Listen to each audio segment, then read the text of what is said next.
জিলহজের প্রথম 10 দিনের আমল, ইবাদত, নেকামল, ভালো কাজ, এটা আল্লাহর কাছে এত প্রিয়, অন্য কোন সময়ের আমল ইবাদত, অন্য কোন দিনের আমল ইবাদত আল্লাহর কাছে এত প্রিয় না। কি করব আমরা কোরআন এবং হাদিসের আলোকে 11টি আমলের কথা বলতে পারি। এই 11টি আমল এই দশকের জন্য খাস, স্পেশাল। আমরা কোরআন এবং হাদিসের আলোকে 11টি আমলের কথা বলতে পারি। এই 11টি আমল এই দশকের জন্য খাস, স্পেশাল। নাম্বার 1 নম্বর এই দশকের আমল হলো বেশি বেশি আল্লাহর জিকির করা। কি করা? বেশি বেশি আল্লাহর জিকির করা। এই জন্য এই দশকে আমল করলে আল্লাহর কাছে এত প্রিয় যে অন্য কোন সময়ের আমল আল্লাহর কাছে এত প্রিয় না। এই জন্য এই দশকের দ্বিতীয় আমল হলো বেশি বেশি নেকামল করা। বেশি বেশি কি করা? নেকামল করা। 3 নম্বর এই দশকের করণীয় হলো সকল গুনাহ থেকে অন্য সময়ের চাইতে এই সময়টাতে বেঁচে থাকার জন্য বেশি সচেষ্ট থাকা। গুনাহ তো 12 মাসই আমরা করব না, কিন্তু এই দশক গুনাহ না করার ব্যাপারে চেষ্টাটা একটু বেশি থাকবে। 4 নম্বর আমল হলো যাদেরকে আল্লাহ তাআলা সামর্থ্য দিয়েছেন তারা হজ করবেন। এই দশক হজের আমলের মাস, আমলের দশক। এই দশকেই তো হজ হবে। অতএব যাদের তৌফিক দিয়েছেন আল্লাহ তাআলা তারা কি করবেন? হজ করবেন। এটা এই দশকের আমল। এটা হলো 4 নম্বর আমল। 5 নম্বর আমল হলো যাদেরকে আল্লাহ সামর্থ্য দিয়েছেন তারা এই দশকে কোরবানি করবেন। কারণ কোরবানি এমন একটা আমল, নবী করিম সাল্লাল্লাহু আলাইহি সাল্লাম মদিনা হিজরত করেছেন, এরপর থেকে প্রতি বছরে তিনি কি করেছেন?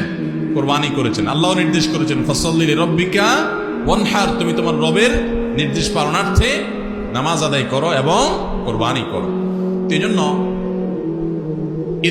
ঈদুল আজহা অর্থাৎ এই জিলহজের প্রথম দশকের শেষ দিন অর্থাৎ 10ম দিনে কোরবানির আমলটা করা, এটা যাদের সামর্থ্য আছে তাদের জন্য প্রযোজ্য। এই দশকের একটা আমল হলো কি করা? কোরবানি করা। কয়টা আমল গেল? 5টা। 6 নম্বর হলো যাদের কোরবানি করার ইচ্ছা আছে তারা জিলহজের চাঁদ ওঠার আগে আগে জিলকদ মাসের শেষ দিনের মধ্যে তাদের হাতের নখ, চুল, গোফ, অবাঞ্ছিত লোম এগুলো সব কেটে পরিষ্কার করে ফেলবেন এবং এই দশক আর সেগুলোতে হাত দিবেন না। কোরবানি করে তারপরে সেগুলো পরিষ্কার করতে চাইলে করবেন, এই দশকে আর হাত দিবেন না। নবী সাল্লাল্লাহু আলাইহি সাল্লাম বলেছেন মান আরাদা আন ইউদাহিয়া ফালা ইয়াখুয মিন শা'রিহি ওয়া আযফারিহি শাইআ, যে ব্যক্তি কোরবানি করার ইরাদা করেছে, নিয়ত করেছে, সেই জন্য তার চুল, নখ এগুলো না কাটে। ওই 10 দিন জিলহজের চাঁদ উঠছে আর কাটবেন না, চাঁদ ওঠার আগে আগে কেটে ফেলবেন এবং কোরবানির পরে যায় কাটবেন। এই 10 দিন বিরত থাকা। তবে অন্য আরো বিভিন্ন রেওয়ায়াত থেকে, বর্ণনা থেকে বোঝা যায় যে এই আমলটা শুধু যিনি কোরবানি করবেন তিনি নয়, যিনি কোরবানি করবেন না, কোরবানি করার সামর্থ্য নাই, তিনি এই আমল করতে পারেন, তাহলে আল্লাহ তাআলা তাকে কোরবানি করার সওয়াব দান করবেন। 7 নম্বর আমল হলো এই দশকে বেশি বেশি তাকবীর পাঠ করা।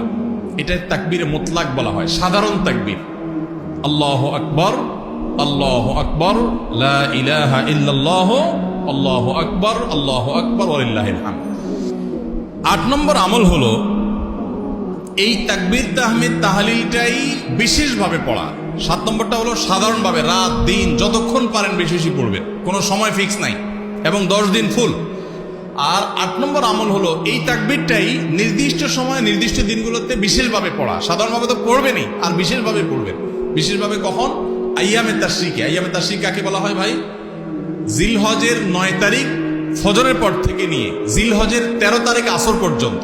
জিলহজের 9 তারিখ ফজর থেকে নিয়ে জিলহজের 13 তারিখ আসর পর্যন্ত প্রত্যেক নামাজের পর সবাই যার যার জায়গা, পুরুষরা সরবে আর মা বোনরা বাসা বাড়িতে নীরবে তারা তাকবীর পাঠ করবেন। আল্লাহু আকবার, আল্লাহু আকবার, লা ইলাহা ইল্লাল্লাহ, আল্লাহু আকবার, আল্লাহু আকবার ওয়ালিল্লাহিল হামদ। 9 নম্বর আমল হলো জিলহজের 1 তারিখ থেকে 9 তারিখ পর্যন্ত এই 9 দিনই নফল রোজা রাখা। 10 নম্বর আমল হলো স্পেশালি বিশেষভাবে আরাফার দিনে অর্থাৎ জিলহজের 9 তারিখে রোজা রাখা। জিলহজের 9 তারিখে কি করা? রোজা রাখা। প্রথম 9 দিন সাধারণ, আর বিশেষভাবে 9 তারিখের গুরুত্ব আরো বেশি। কারণ নবী করিম সাল্লাল্লাহু আলাইহি সাল্লাম বলেছেন সিয়াম ইয়াউমি আরাফা আহতাসিবু আলাল্লাহি আন ইউকাফিরা সানাতাল্লাতী ক্বাবলাহা ওয়াল্লাতী বাদাহা। আরাফাত দিনের রোজা অর্থাৎ জিলহজের 9 তারিখের রোজা, এই রোজা সম্পর্কে আল্লাহর কাছে আমার ধারণা, আল্লাহর প্রতি নবী সাল্লাল্লাহু আলাইহি সাল্লাম বলছেন যে আমার ধারণা যে এই রোজার বিনিময়ে আল্লাহ তাআলা 1 বছর পূর্বের আর 1 বছর পরের অর্থাৎ আগামী 1 বছর এবং গত 1 বছরের গুনাহ আল্লাহ তাআলা মাফ করে দিবেন। 11 নম্বর আমল হলো ঈদুল আজহার সমস্ত সুন্নাতগুলো আমল করা। ঈদুল আজহার অনেকগুলো সুন্নাত আছে না, এই সুন্নাহগুলো সবগুলো আমল করা।